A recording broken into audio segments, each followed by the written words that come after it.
Yes, well played team India.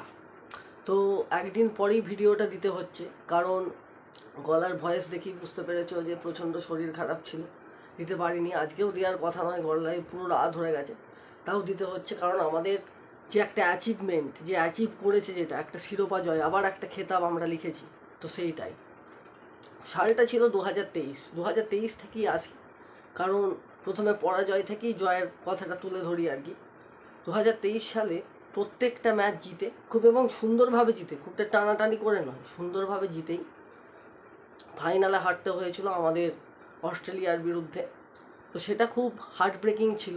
হয়তো ওর পরে অনেকে খেলা দেখাই ছেড়ে দিয়েছিল, কারণ ওর পরে আমি আমাদের গ্রামে অনেক লোক কি জিজ্ঞেস করেছি যে কাকু খেলা দেখছো তো, ফাইনালে উঠেছে, বলছে কী আর দেখবো বল, ফাইনালে উঠলেই তো হেরে যাবে। অনেকে আবার যোগ্যতা নিয়েও প্রশ্ন করেছে, ইন্ডিয়ার কোনো যোগ্যতাই নেই। অনেকে তো রোহিত শর্মাকে মানে বলেই দিয়েছে যে ও আনফিট, তাতে ও খেলছে কেন। তো সেই সব ব্যাপার বাদ দিই। তো ওই সময় থেকেই শুরু হয়েছিল আমাদের যে জার্নিটা, কারণ প্রত্যেকটা ম্যাচ জিতে ফাইনালে জয়, অর্থাৎ প্রত্যেকটা ম্যাচ জিতে কাপ জয়। তো সেইবার হয়নি, তার পরের বছরই এলো T20 ওয়ার্ল্ড কাপ। তো T20 ওয়ার্ল্ড কাপে প্রত্যেকটা জিতে, এবং অস্ট্রেলিয়াকে কোয়ার্টার ফাইনালে হারিয়ে আমরা সাউথ আফ্রিকার বিরুদ্ধে একটা অসম্ভব জয় তুলে নিয়েছিলাম। যখন 30 বলে 30 চাই, সেই জায়গা থেকে জয় পুরো অনিশ্চিত, সেই জায়গা থেকেও আমরা জয় তুলে নিয়েছিলাম। আর তার পরের বছর অর্থাৎ 2025, ব্যাক টু ব্যাক আমরা দুটো ওয়ার্ল্ড কাপ ট্রফি, একটা T20 ওয়ার্ল্ড কাপ, একটা চ্যাম্পিয়ন্স ট্রফির ওয়ার্ল্ড কাপের খেতাবে শিরোপায় আমাদের নাম, অর্থাৎ ইন্ডিয়ার নাম লিখে দিল আর কি। তো এরপর আসে 2025। 2025 একটা আলাদা রকম কিছুই এনেছিল, অর্থাৎ প্রথম দুটো ম্যাচ বাংলাদেশের সঙ্গে তো জিতবেই, সেটা বলা বাহুল্য, আর পাকিস্তান তো কোনো ব্যাপারই না। তো পরপর দুটো ম্যাচ জেতার পরে 3 নম্বর ম্যাচ যেটা, সেটা হচ্ছে নিউজিল্যান্ডের সঙ্গে ছিল। তো আমি ভেবেছিলাম হয়তো কিছু কিছু পাওয়ার জন্য কখনো কিছু কেমন ত্যাগ করতে হয়। তো আমি ভেবেছিলাম হয়তো ইন্ডিয়া নিউজিল্যান্ডের সঙ্গে হেরে যাবে, হয়তো ইচ্ছাকৃত বা অনিচ্ছাকৃতভাবেও, কারণ নিউজিল্যান্ডের সঙ্গে জিতলে ইন্ডিয়াকে খেলতে হবে তাদের চিরপ্রতিদ্বন্দ্বী অস্ট্রেলিয়ার সঙ্গে। আর যতই হোক লাক ফ্যাক্টর, অবশ্য ওদের 3টে বোলার ভালো নেই, তেমন আমাদের ওই 3টে বোলারের একটা বোলার, অর্থাৎ জাসপ্রীত বুমরা, ওই 3টে বোলার নিয়ে যে একটা বোলার হয়, তো জাসপ্রীত বুমরাও নেই। তো সেই জায়গা থেকে প্রচণ্ড চাপ এবং টেনশান ছিল। কিন্তু যারা চ্যাম্পিয়ন হয় তারা জানে যে প্রত্যেকটা টিমকে হারানোর কাবিলিয়ত তাদের মধ্যে থাকে।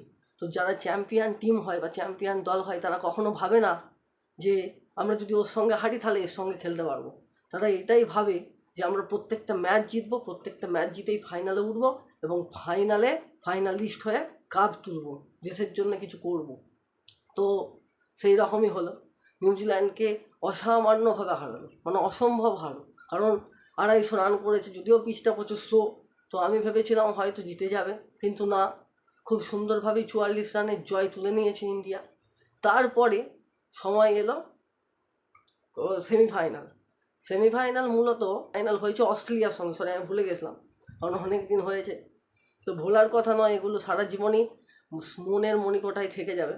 তো অস্ট্রেলিয়ার সঙ্গেও একটা দুর্ধর্ষ ম্যাচ জয়, এবং বিরাট কোহলি, আমার সেটাই মানে অবাক যে যখন খেলছিলি ভালো করেই খেল, সেঞ্চুরিটা হতো। তো রাহুল মাঠ ছিল, রাহুল ওকে অনেকভাবেই সংকট দিয়েছে, আমরা 23 বিশ্বকাপেও দেখেছি এবং 2025-এও দেখলাম। মানে 50 ওভারের খেলাগুলোই খুব সুন্দরভাবেই সে ওকে যোগ্য সহমত দিয়েছে, সঙ্গতি দিয়েছে ভালো। তো যাই হোক, ব্যাড লাক ছিল, ক্যাচ হয়ে গেছে, সেটা ব্যাপার না।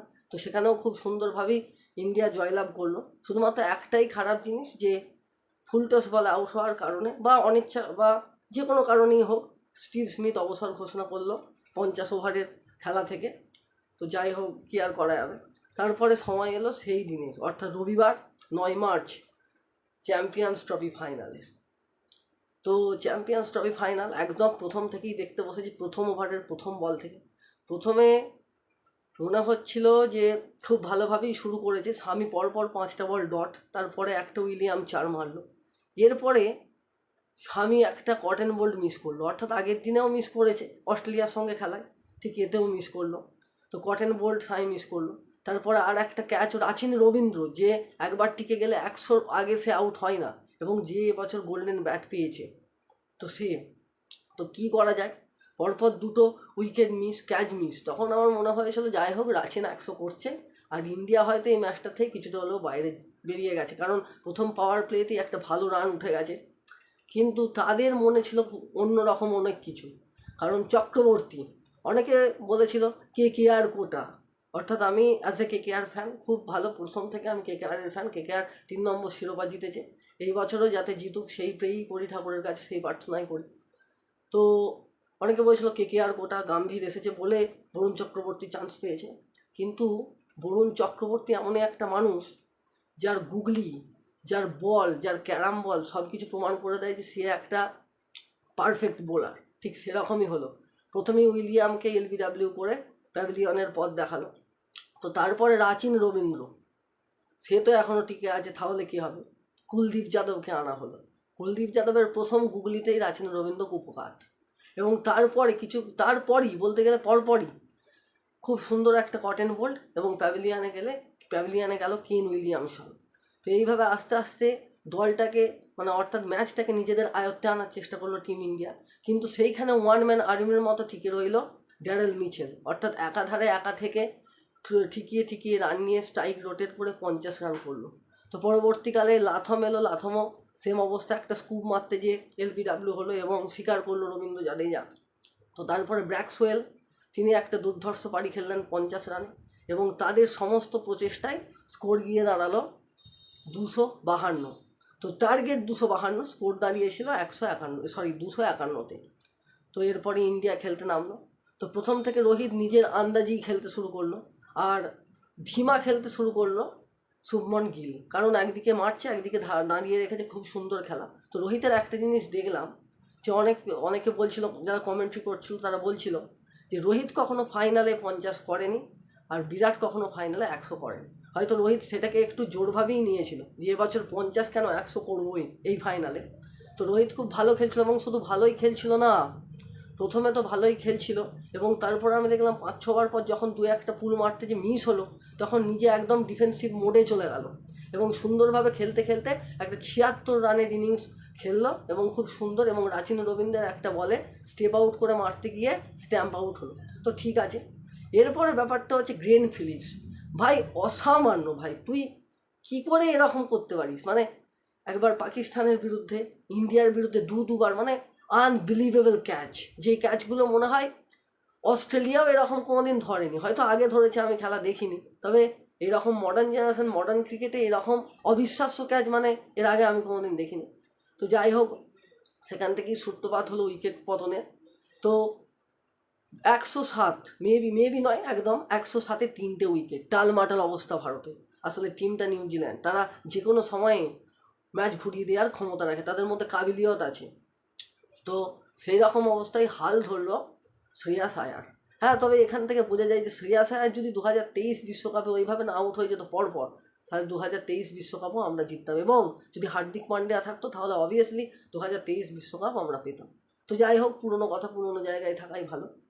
তো সেই জায়গা থেকে শ্রেয়াস আয়ার এবং অক্ষর পটেল মিলে একটা খুব সুন্দর জুটি করলেন, এবং শ্রেয়াস আয়ার গোল্ডেন ব্যাটটা পাওয়ার অধিকারীই ছিলেন, কিন্তু ভুলবশত একটা ধীমা গেন্দ, যেটা খুব স্লোয়ার বল ছিল, সেখানে রাচিন রবীন্দ্রের হাতে নিজের উইকেটটা দিয়ে আসেন।